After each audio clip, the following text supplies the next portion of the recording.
நினைவுகளை விட கொடுமையானது.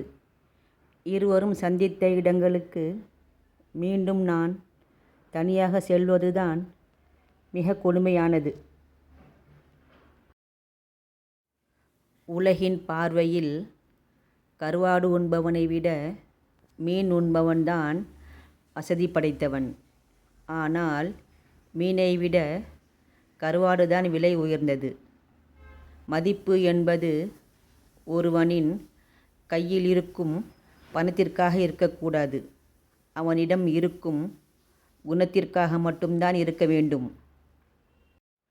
நீ யோசிக்காமல் எடுக்கும் ஒவ்வொரு முடிவுகளும் உன்னை யோசிக்க வைத்து கொண்டே இருக்கும் வாழ்நாள் முழுவதும். கவலையில்லாதவர்கள் இருவர்தான். ஒருவர் கருவறையில், இன்னொருவர் கல்லறையில். உயர்ந்த நிலையை அடைந்தாலும் தொடங்கிய இடத்தை ஒருபோதும் மறந்து விடாதீர்கள்.